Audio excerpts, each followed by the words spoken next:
They say the first thing you lose here isn't your freedom, but your name. I suppose that's true, though the loss goes deeper than a simple exchange of words. Losing your name is like having your skin ripped off. The identity you've spent a lifetime building is undone in an instant, leaving a raw, exposed vulnerability. My name, Claire Thompson, wasn't just a label. It was a legacy, a master key. I remember a board meeting less than a year ago where the mere mention of my name silenced a room of arrogant men. It carried the weight of billion-dollar decisions, of philanthropy that made headlines, of the silent reverence of a maitre d' as he led us to our usual table. Now, that key has been replaced by a chain, 734, a number spat out by a machine and sewn onto a rough blue uniform, a fabric so coarse it seems to sandpaper the skin with every movement. He smells of industrial bleach and something else, something vaguely like musty despair, the accumulated odor of the thousands of women who have worn him before me. The transition from my world to this was a calculated assault, designed to break the spirit before even locking the body. I was brought here in the dead of night, with the lights of Manhattan blurring through the van's barred window, transforming the city I called home into a watercolor of distant memories. The processing was a ritual of dehumanization. First, the nakedness under cold fluorescent lights that buzzed like rabid insects, then the blast of a cold chemical spray that promised to kill lice but seemed to erode dignity. The air in the processing room was heavy, a mixture of the smell of antiseptic and the quiet panic of the other new arrivals. A guard with tired eyes and a face that seemed carved with indifference commanded the process. She didn't shout. Her voice was a monotonous murmur, which was somehow worse. She picked up my diamond earrings and silk scarf like they were trash. Then she asked for my ring. The ring, she said, extending a gloved hand. My fingers froze. 20 years. 20 years of dinners, trips, laughter, and secrets were contained in that platinum circle. Robert had placed it on my finger in a garden in Florence, promising a lifetime of devotion. The irony was so suffocating it stole my breath. As I turned it, feeling the smooth metal for the last time, I saw a gleam in the guard's eyes. It wasn't compassion. It was the boredom of someone who had seen this scene 1,000 times. She took it from me and dropped it into a plastic bag with a cheap final click. It was the sound of my past being sealed, labeled, and filed away in a cold metal drawer somewhere in an anonymous hallway. Robert's face is a persistent ghost that haunts every inch of this cell. Not the Robert in the photographs, the charming philanthropist, but the Robert of that last night. His eyes calm and cold as the world crumbled around me. To the ends of the earth, Claire. He had promised. And in a way, he delivered. He sent me to the furthest place from my old life, a personal hell of his own design. I remember his exact words, spoken with venomous sincerity. It's for our protection, our legacy. Trust me. And I did.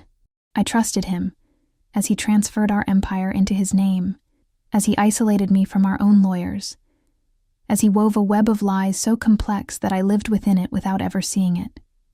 Now, sitting on this thin mattress, feeling the cold of the cement creep up the metal frame of the bunk, I understand.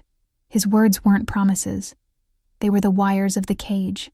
And when the iron door slammed shut, the sound echoing down the hallway, I realized my true prison wasn't the one that physically contained me. It was the memory of loving the man who built it. The first night isn't just one night. It's an eternity. The darkness in the cell isn't complete, which makes it all the more terrifying. A pale, sickly security light leaks through the crack in the door, casting the shadows of the bars on the floor and the opposite wall, a constant visual reminder of my confinement. Every sound is amplified by the tense silence. The rhythmic drip of a faucet somewhere in the hallway sounds like a form of torture. The buzz of the emergency lights is a buzz in the soul. And below me, the presence of a stranger.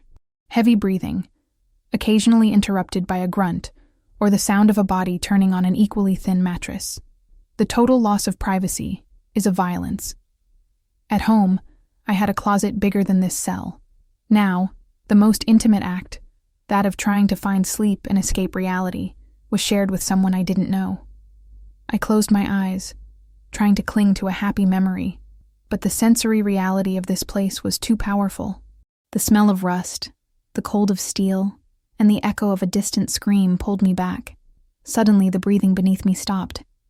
The silence that followed was louder than any noise. Then, a hoarse voice, rough as gravel, cut through the darkness. "You won't last a week if you keep shaking like that." I stood completely still, the air trapped in my lungs. The voice wasn't aggressive, but heavy with the weight of endless exhaustion. "They smell fear here, newbie. It's like blood in the water." The woman shifted, and the metal frame of the bunk creaked under her weight. I could make out her silhouette as she sat on the edge of her bed, a dark figure in the gloom. "What was yours? Killed your husband? Embezzled money? It doesn't matter. The stories are all different, but the ending is always the same. You land here." She paused, and I could feel her studying me in the darkness. "A word of advice, since I won't be able to sleep with your teeth chattering. Stop thinking about what you lost. It'll only drive you crazy. Start thinking about what you need to see the sun tomorrow. That's the only thing that matters right now." Her words, a monologue of brutal pragmatism, hit me harder than any sympathy could have. She didn't offer comfort. She offered a survival strategy. The ghost of Robert, looming over me, was suddenly replaced by the very real and intimidating presence of this woman. Who was she? What had she done to acquire this cynical wisdom? I realized that while I was mourning the loss of my past, she was firmly anchored in the brutal present. She didn't turn to face me again. She just lay down, and her heavy breathing resumed, leaving her words behind. Suspended in the cold air, they were an anchor. That night, I understood a fundamental truth about this place. Robert's betrayal had brought me to the door, but to survive here, I would have to stop being his victim and become something new, something harder. My sentence wasn't just about serving time. It was about learning to breathe in a place where the air was poisoned by regret and fear. Morning here doesn't arrive with the sunrise. It assaults you. The first sign is the sharp metallic sound of a bell that seems to pierce your skull, followed by the loud, synchronized click of cell locks being unlocked remotely. A second later, the fluorescent lights in the hallway flicker on and off with a never-ending electric hum, bathing everything in a cold, unforgiving white light that exposes every crack in the wall, every stain on the floor, every trace of desperation on the women's faces.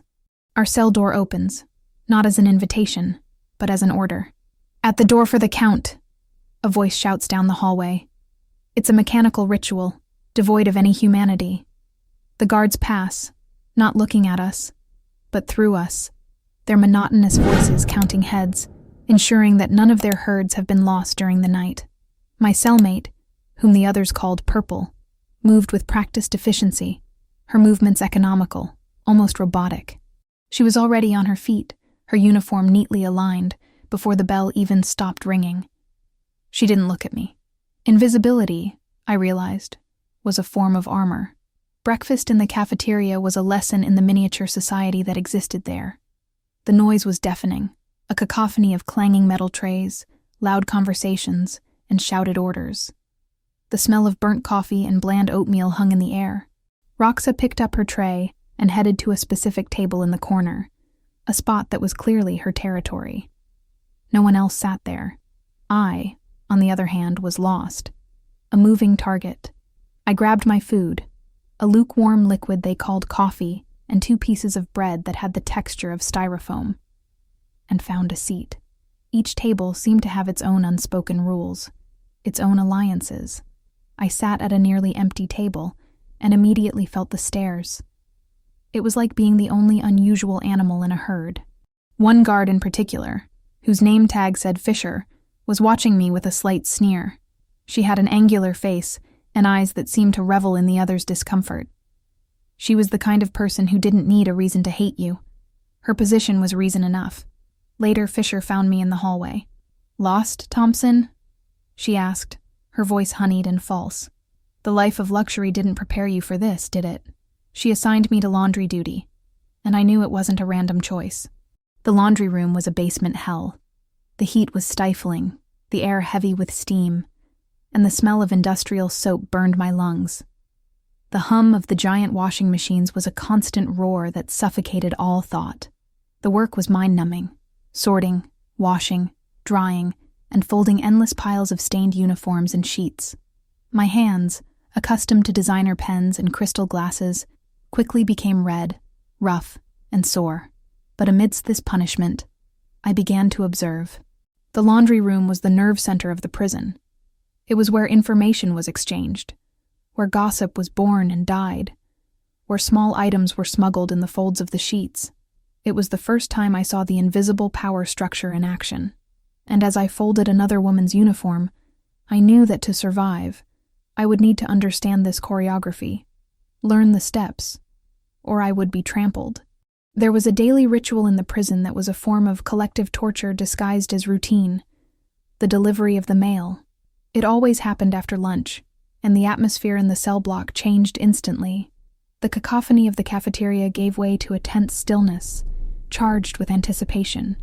We all gathered in the main hallway as a guard, usually one of the older, more indifferent ones, rolled past with a small metal cart, its wheels making an irritating squeak on the cement. He read the names aloud, and each name called was met with a mixture of relief and envy. A letter was a breath of air from the outside world, proof that you hadn't yet been completely forgotten. For every woman who smiled upon receiving an envelope, there were 20 others whose faces darkened into a mask of disappointment. I found myself in this second group, day after day. My letters to my sister seemed to disappear into a vacuum, and though I hated to admit it, a sick part of me still hoped, against all logic, for a letter in Robert's elegant handwriting. An explanation, an apology, anything. Love, even when it rots and turns to hate, leaves behind stubborn, poisonous roots. That day was different. The guard drove by with his cart, called out the usual names, and just as he was about to leave, Fisher appeared, holding a single white envelope between her thumb and forefinger, as if she were holding something dirty.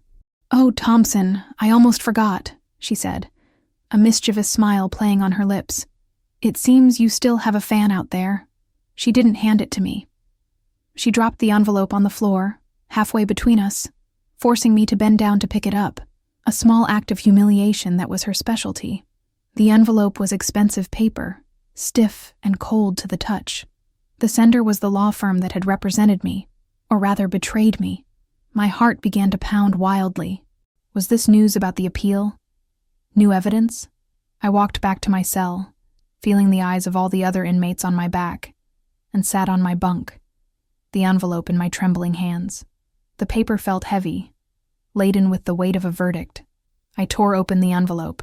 The language was impersonal, legalistic, every word polished to remove any trace of emotion. It was 2 pages. The first informed me that Robert had filed for divorce, citing my criminal conduct and moral turpitude as the reason.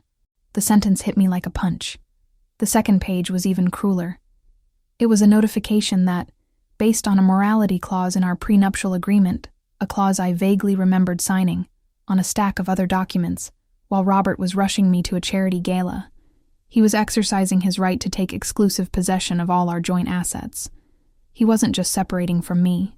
He was liquidating me, erasing me from the history we'd built together, using the very legal tools that had once made me feel safe. The sound of blood pounding in my ears drowned out all other noise. The words on the paper began to dance. Then a voice came from the bottom bunk, calm and low. "Bad news never comes alone, Thompson," Roxa said without turning around. "It's the first rule of this place, and it always comes written in cold ink." In that moment, the grief that had paralyzed me shattered, and in its place, something new and dangerous began to grow, a rage as cold and precise as the language of that letter. My diary would no longer be a place to mourn. It would be a place to plan. With the lawyer's letter as a catalyst, my mind, previously clouded by pain and confusion, became sharp as a scalpel. The pain didn't disappear, but rather became fuel. The nights, which had previously been long torture sessions where I relived my happy memories with Robert, now became forensic expeditions into my own life. I forced myself to revisit every memory, not in search of comfort, but of clues. Each recollection was a potential crime scene. I remembered a trip to Zurich. Robert had called it our romantic getaway, but had spent an entire day in bank meetings, leaving me alone in a 5-star hotel, with the excuse that he was securing our future. I remember the look on his face when he returned that night, a mix of exhaustion and a pent-up excitement that, at the time, I attributed to the success of his business. Now I saw that expression for what it was, the adrenaline of a successful betrayal. He wasn't securing our future. He was securing his and stealing mine. My notebook became an extension of my mind. Writing was an act of defiance, done in the semi-darkness of the cell after the nightly count. Using a tiny pencil Roxa had gotten me in exchange for a week's worth of my desserts. I hid it in the inner seam of my mattress, a secret I guarded with my life. On the pages, I no longer wrote about my feelings. I drew diagrams. I listed names, bankers, lawyers, Robert's friends who had always seemed a bit too servile. I connected them with arrows, trying to map the web of complicity he had built. I remembered dinners where conversations about tax havens and shell companies were disguised as theoretical discussions of global finance. At the time, I saw it as the jargon of his world. Now, I saw it as the blueprint for my destruction. He didn't just frame me. He used me. My reputation, my name, my presence at his side. All of it was the perfect cover for the biggest heist of his career. Roxa watched me with quiet curiosity. My new intensity intrigued her. One night, she saw me drawing a complex flowchart of interconnected accounts. "What's this?" she asked, her voice a whisper in the quiet of the cell. "The treasure map?" She scoffed, but without the previous malice. I hesitated for a moment and then made a decision. I showed her one of the names I'd circled several times. Cayman Aegis Holdings. "This," I said, "was a company he made me create years ago. He said it was for real estate investments, but I've never seen a single report." Roxa stared at the name for a long time. She didn't understand finance, but she understood lies. Men who name their companies after gods are usually hiding mortal sins, she murmured. "Do you think you can prove anything with this?" I looked at my notes, a maze of half-truths and fragmented memories. "Not yet," I replied, my voice firm for the first time. "But every architect leaves a blueprint, and I'm going to find it." The prison ecosystem had laws more rigid and complex than any penal code. And the center of this universe, the place where all these laws were tested and enforced, was the cafeteria. It was a social minefield.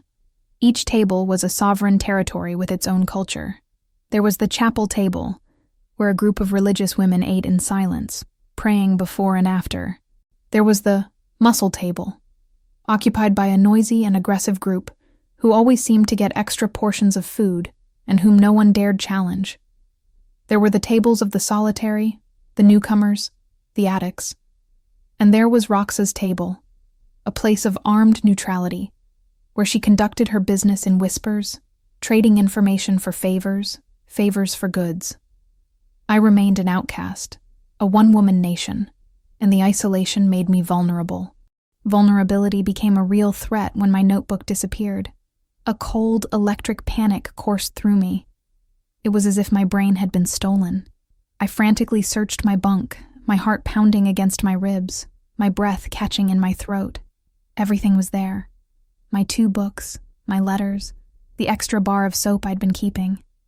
But the notebook, my only lifeline, was gone. It was Roxa who broke my panic with her sharp calm. "Looking for something, Thompson." She was sitting on her bunk, filing her nails with a piece of cardboard. She didn't even look at me. She just inclined her head toward a huge woman with red hair and a scarred face who sat in her cell across the hall. It was Big Red. I'd seen her in action before, humiliating a younger girl over a cigarette debt. "Red likes to read," Roxa continued. "She says it helps her expand her vocabulary, especially diaries by rich girls who think they're smarter than everyone else." The threat was clear. If Red read my notes, my suspicions about Robert, the names I'd listed, at best, she'd use the information to blackmail me. At worst, the information might leak, reach the wrong ears through a corrupt guard, and alert Robert. I'd be finished. I took a deep breath and approached Roxa. It was the first time I'd come to her as a supplicant. "I need him back," I said, my voice a thread. Roxa finally stopped filing her nails and looked me in the eye. A look that assessed me, that calculated my worth. "Everything in this place has a price," she said slowly. "I don't have cigarettes. I don't have money," I replied. "What I do have is knowledge. I know how the rich hide money. I know how they break the rules and hide behind lawyers. That information is worth something." Roxa studied me for a long moment. A ghost of a smile played across her lips. "Maybe," she conceded. "But to get your book back, you're going to have to get your hands dirty, literally. And then we'll see if your information is truly worth the price." The pact was sealed. And I knew, with terrifying certainty, that to get my past back, I would have to destroy a part of who I was in the present. Roxa kept her word with quiet efficiency. The next night, the notebook was back, discreetly placed on my bunk while I was in the shower. Not a single page was wrinkled. The message was clear. A service had been rendered. Now, a debt needed to be paid. 2 days later, she approached me in the laundry room, the roar of the machines providing a blanket of noise. "It's time to pay the bill, Thompson," she said quietly, not looking at me. As she folded a sheet with precise movements, she explained the plan. And each word was a nail in the coffin of the woman I used to be. A shipment of medical supplies, including a box of powerful painkillers destined for the infirmary, was to be diverted. Roxa had a deal with the delivery driver and a buyer inside. But the transaction required a 30-second window, just as the delivery cart passed the intersection of Corridor A and Corridor B. Fisher and the other guard on shift would be positioned there. My task: create a distraction at the end of Corridor B. A loud, physical, and convincing distraction. The target was a young girl, known only as Ratinia, who had a dangerous habit of stealing small items from other people's cells. "She's the perfect target," Roxa said, her eyes cold and calculating. "No one will doubt that you finally lost your temper with her. I want you to scream. I want you to push her against the lockers. Make it look real. Because if you don't, we're both going to hell for a long time." The fear I felt was unlike anything I'd ever experienced. It wasn't fear of punishment, but fear for myself, for the person I would have to become to carry out that order. I remembered a time, years ago, at a charity event, when I saw 2 women arguing loudly in the street. I felt a wave of contempt and superiority, lack of class. I muttered to Robert, who nodded in agreement. Now, I was about to become that woman. Hypocrisy burned like acid in my throat. But the image of Big Red reading my diary, of Robert laughing in some tax haven, was stronger. This wasn't about class anymore. It was about survival. At the appointed time, I walked down Corridor B, my heart hammering against my ribs. Ratinia was there, just as Roxa had predicted, trying to pick a locker lock. She was thin, with frightened eyes, and the face of a child who had aged too quickly. For a second, I hesitated. I saw in her the same vulnerability I felt. Then I took a deep breath and channeled all my anger, my pain, and my humiliation into a single action. "Stay away from my things!" I shouted, my voice shrill and unrecognizable. Ratinia turned, shocked. Before she could react, I shoved her with all my strength. The sound of her body slamming against the metal of the lockers echoed down the corridor. Other inmates stopped to watch, forming a silent circle. "I told you so," I continued, Roxa's script spilling from my mouth. Fisher appeared, her face a mix of anger and satisfaction. She grabbed me by the arm, her nails digging into my skin. I was dragged to solitary confinement. 24 hours in the hole. That was the price. A cold, silent darkness, where the only company was the memory of the terrified look on a girl's face. When I returned to general population, the cell was silent. My notebook was on my bunk, and when Roxa saw me, she simply nodded, a gesture of recognition. The debt was paid, and the woman who couldn't get her hands dirty had been buried somewhere in that hallway. The experience in the hole changed me. The total darkness and absolute silence didn't break me. They forged me. In that solitary confinement cell, without distractions, I had the most honest conversation of my life, with myself. The woman who pushed Ratinho wasn't an aberration. She was a part of me that had been awakened. I wasn't proud of her, but I couldn't deny her anymore. Upon my return, my relationship with Roxa deepened into a tacit understanding. We weren't friends, but allies. She stopped calling me Thompson and started using Claire. It was a small change, but in that place, small gestures meant everything.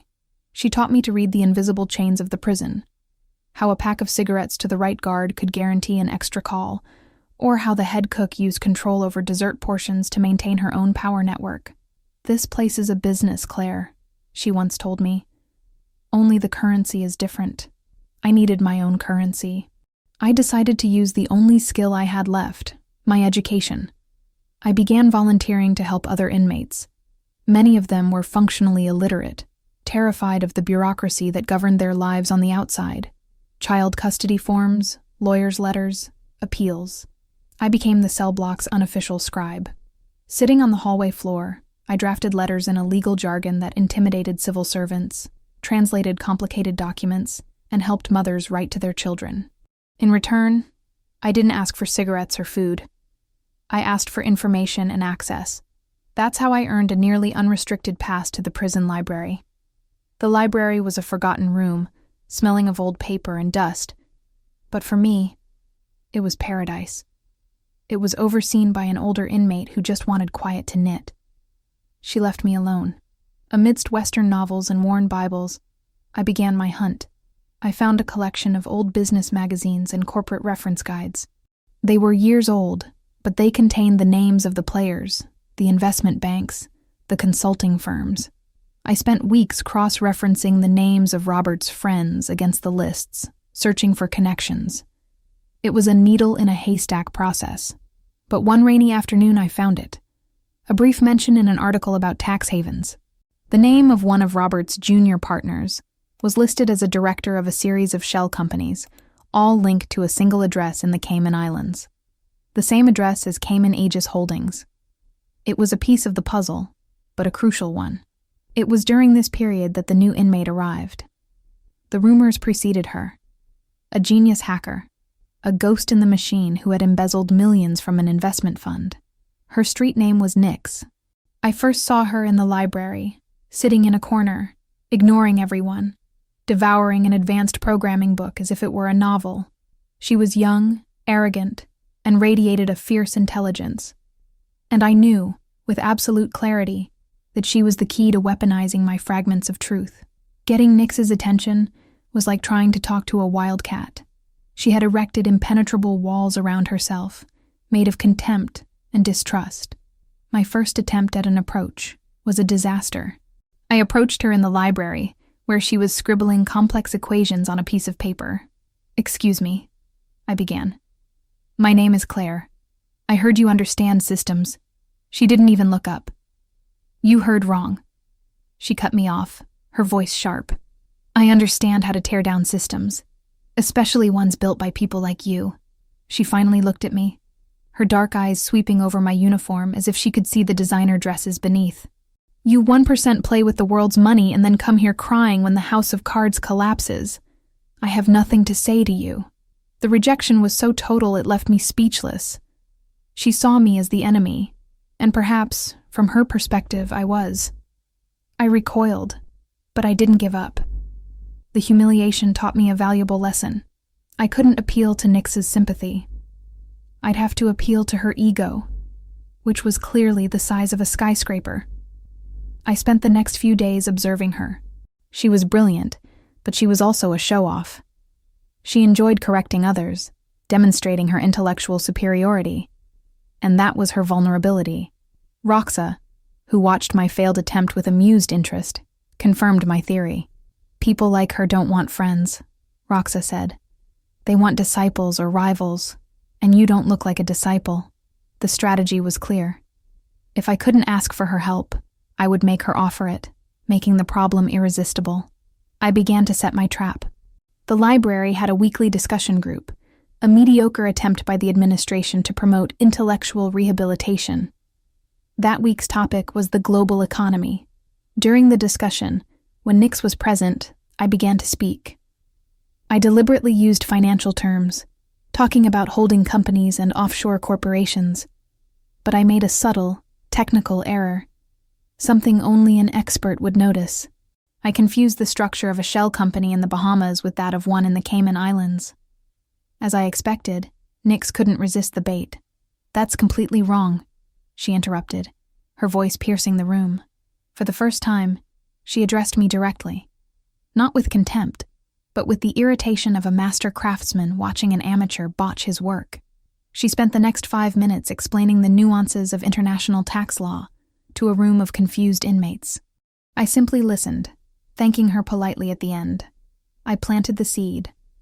The final bait was the article on quantum cryptography my sister had sent me. I left it, as if by accident, on her desk.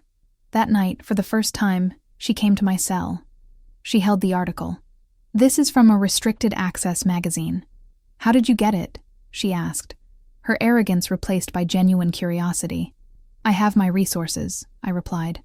"My ex-husband built a digital empire based on lies. I believe he used a similar structure to the one you described today.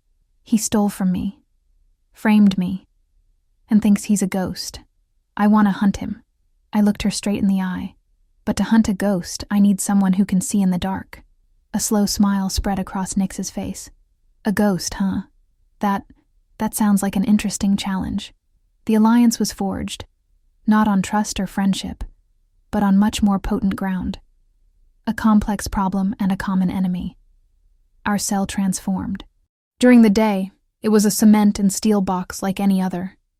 But at night, it became a clandestine war center, a sanctuary of conspiracy, lit only by the bluish glow of a smartphone.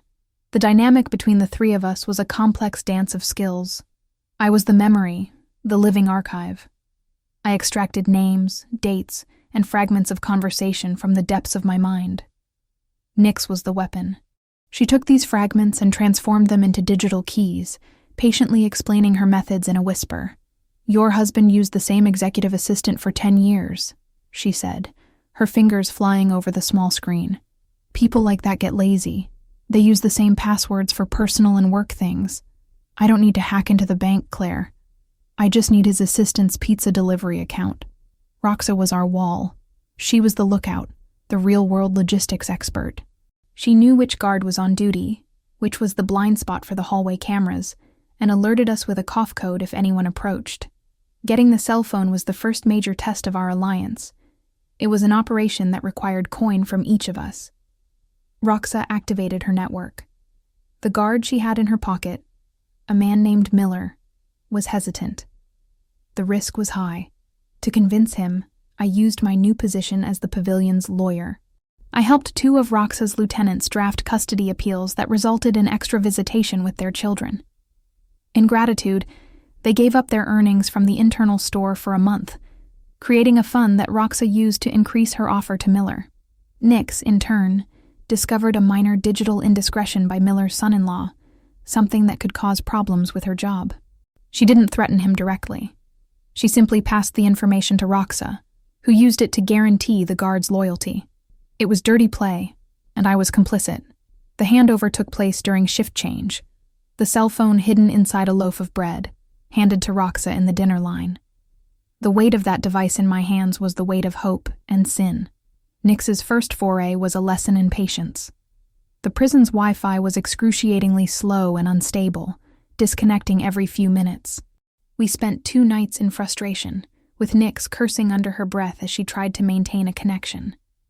But on the 3rd night, she found a door. It wasn't a door to Robert's accounts, but to something much more mundane. The billing system of the luxury florist he'd been using for years. "Rich, arrogant men have standards," Nix murmured, her eyes shining.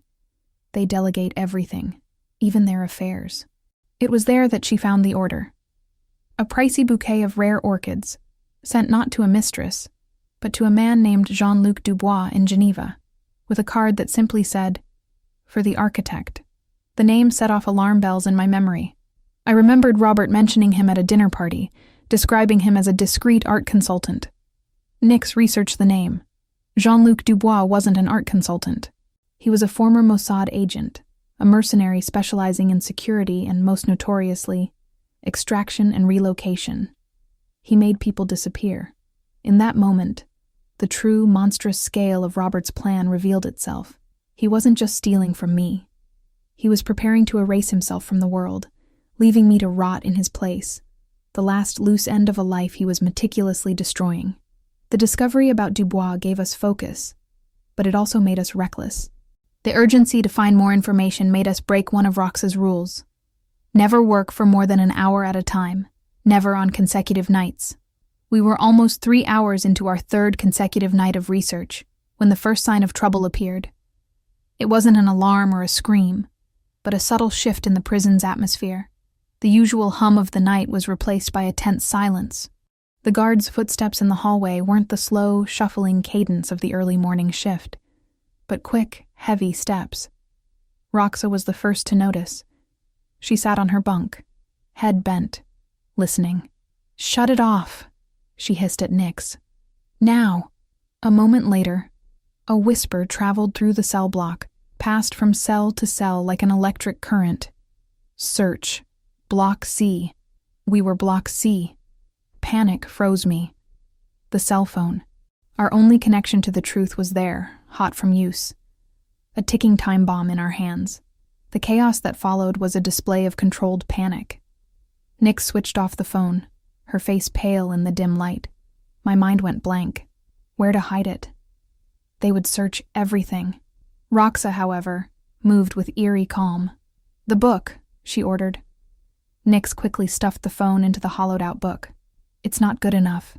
They always search books," I said, my voice a shaky whisper.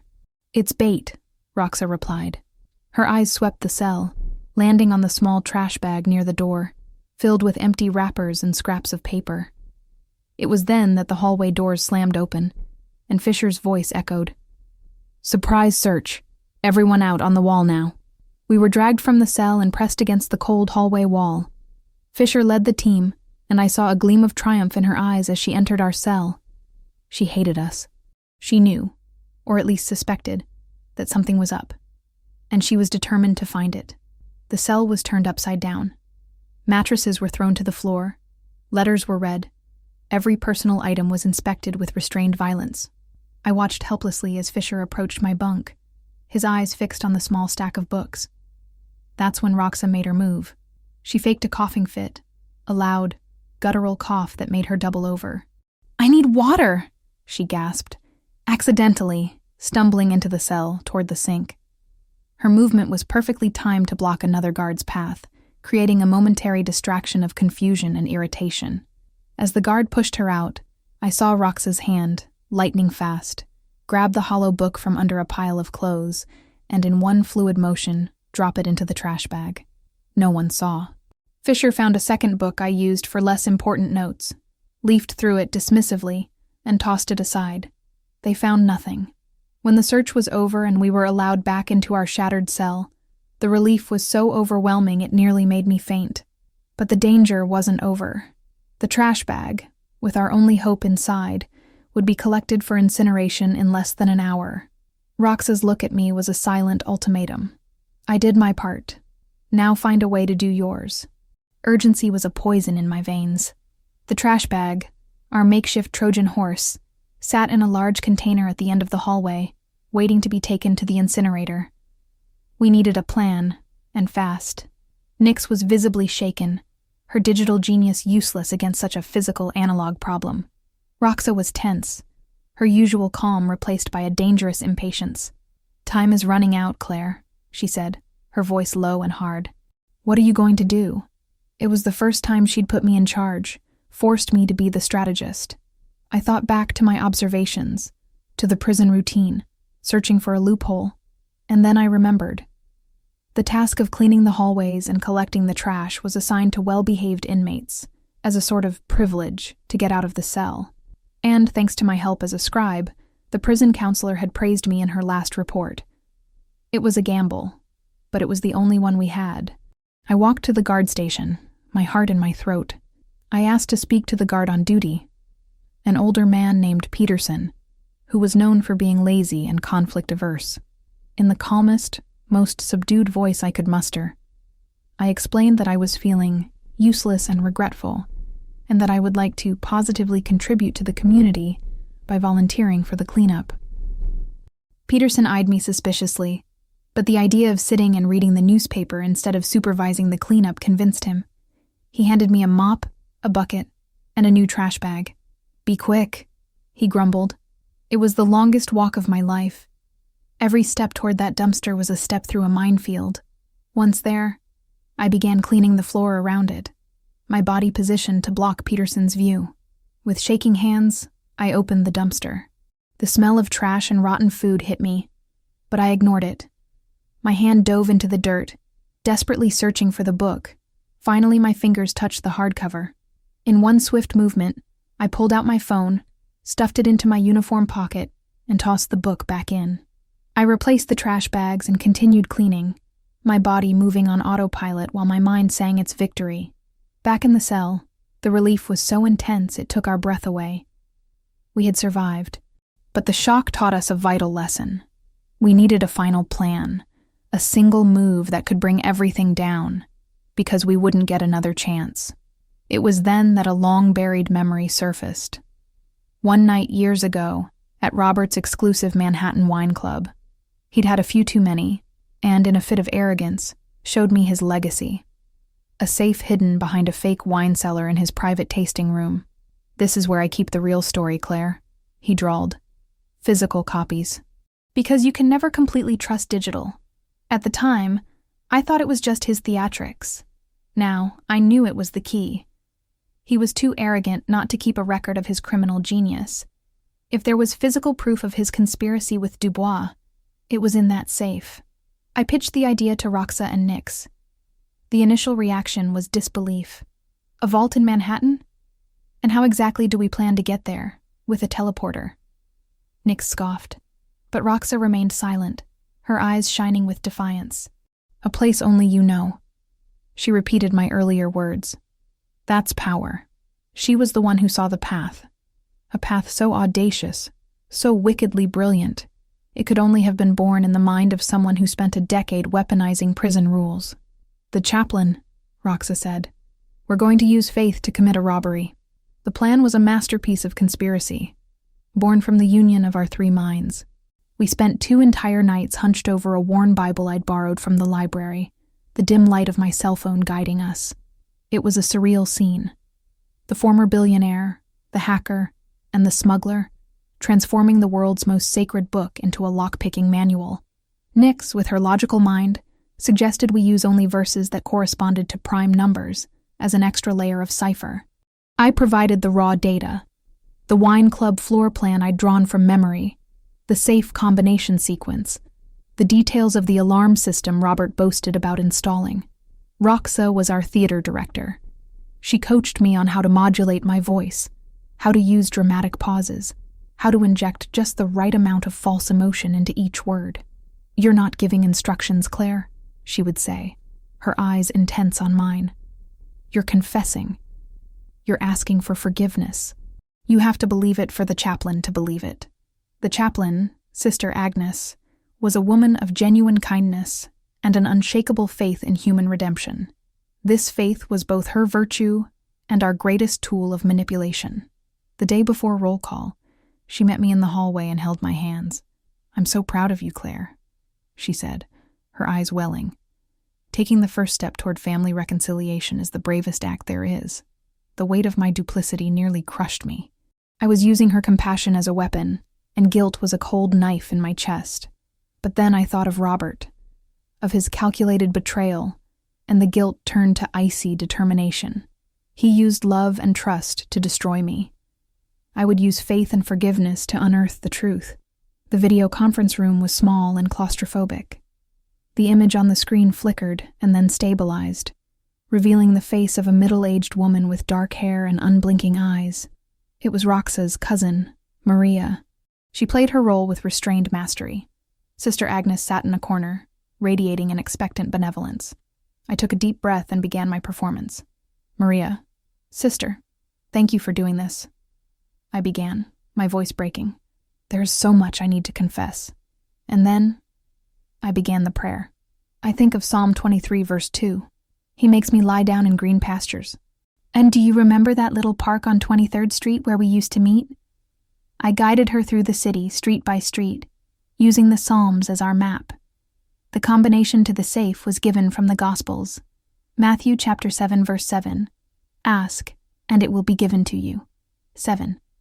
The first number is 7. Maria listened, her face a mask of empathy, making notes in a notebook, supposedly for our future prayers. By the time I finished, I was drenched in sweat, emotionally and physically exhausted. Sister Agnes was weeping silently. "It was beautiful, my child," she whispered when the call ended. "A true miracle." Little did she know. The miracle I was hoping for involved a crowbar in the darkness of Manhattan. The days following the call were the purest form of psychological torture I've ever experienced. Every moment was filled with screaming silence. The three of us barely spoke, trapped in our own shared anxiety. Every sound in the hallway, a pair of boots approaching, the rattling of keys, made us freeze. Nyx bit her nails until they bled. Roxa seemed to have turned to stone, her stillness armor against uncertainty. I felt like I was walking a tightrope over an abyss, with the wind of doubt threatening to knock me over at any moment. The plan had slipped from our hands. It was in the hands of a stranger, in a distant city. We had lit the fuse, and now we could only wait for the explosion, or the silent failure. The physical prison around me was nothing compared to the cell of powerlessness in which my mind was locked. The explosion came a week later, in the most public and profane place in the prison, the cafeteria.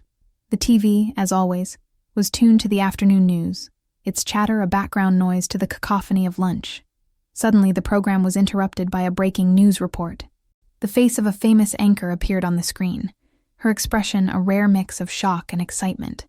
"We interrupt our program with breaking news from Manhattan," she announced. The cafeteria began to quiet down. Sources at the New York Times confirm they have received an anonymous dossier containing highly confidential documents, allegedly taken from a private safe belonging to fugitive financier Robert Thompson. My fork fell from my hand, the metallic sound lost in the silence that now fell over the room. On the screen, they showed images of the documents, bank statements for Swiss accounts, contracts with the firm of a well-known security consultant, Jean-Luc Dubois, and what appeared to be a detailed timeline for creating a new identity. And finally, a grainy photo of Robert at an airport, trying to hide his face. The world stopped. Every woman in that room, from Big Red to Fisher, who stood guard near the door, was frozen, staring from the TV to me. The looks were no longer of contempt or pity. They were of astonishment. The narrative that defined me, the murderous wife, the fallen socialite, was being publicly dismantled.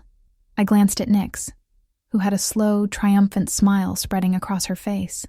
Across the room, I met Roxa's eyes. She didn't smile. He just gave me a single, almost imperceptible nod. It was a moment of silent coronation. The echo of truth, released from a dark vault thousands of miles away, had traveled through walls and bars, and now resonated in that cafeteria, louder and more powerful than any lie. The room remained silent for a long time, and for the first time since I arrived, the silence didn't feel like a threat. It felt like a form of respect. The victory in the cafeteria was an earthquake, but the legal aftershocks that followed were equally crushing. I was immediately transferred to the protective wing, a series of isolated cells that resembled a luxury hotel compared to Block C. My former lawyer, now in a panic to save his own reputation, was replaced by a team of high-caliber lawyers hired by my sister, who finally found a way to break through the wall of silence Robert had built. Interviews with FBI agents became my new routine. They were men and women in suits, who regarded me with new deference. I was no longer inmate 734. I was the key witness, the architect of Robert's downfall.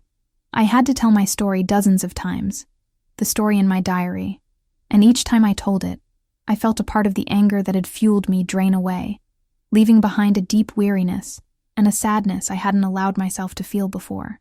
The news of my full exoneration arrived one sunny morning, via phone call. "It's over, Claire. All charges have been dropped. You're free," my lawyer said. The word free sounded abstract, like a concept from a book I'd read long ago. Freedom. What would I do with it? The process of exit was as inhumane as the entry. I was taken from room to room, signing papers, receiving my belongings back in the same plastic bag they'd been taken in. There was my silk scarf, my diamond earrings, and lastly, my wedding ring. I held it in the palm of my hand. The metal was cold. I felt no love, no hate, only emptiness. I left it on the table. At the exit gate, I had one last visitor. Purple. She'd gotten special permission. She didn't hug me. She just handed me a small package wrapped in brown paper. Inside was a bar of French soap and an expensive pen. "The first is to wash away the smell of this place," she said, her voice husky as ever. "The second is to remind you to keep writing. The story isn't over." We stared at each other for a moment. Two women from different worlds, forged in the same furnace. "Thank you, Roxa," I said, "for everything." She just shrugged. "You've paid your debt. Now go. Don't look back." I didn't look. I took a taxi to a hotel in the city center, an anonymous place where no one would know my name. And it is from here, from this room with a panoramic view of the city that was once my playground, that I write this last page. Robert and Dubois were captured 6 months later in Prague. The man's justice prevailed. They recovered part of my fortune, enough that I never have to worry about money again. But wealth now seems trivial. This diary began as the lament of a broken woman, trapped in a concrete cell. It became a strategist's battle plan, forged in a cell of alliances. Now, it is the testament of a survivor. Redemption is not a one-time event, a pardon granted by a judge. It is the daily work of living with the scars and choosing not to be defined by them. My story is not about a billionaire who lost everything. It's about a woman who, in the most desolate place imaginable, found a different kind of wealth, the courage to fight, the resilience to endure, and the strength found in the unexpected loyalty of a hacker and a smuggler. The door to my prison has opened, but the journey to find true freedom, freedom from the woman I was, and the bitterness that could consume me, that journey is just beginning. Here ends the diary, not the story. When the walls fell silent, I understood. Freedom isn't the door opening. It's the name returning. In my heart, guilt became a bridge. The number became a memory. Silence wasn't a label, but an encounter, with who I was, with who I choose to be.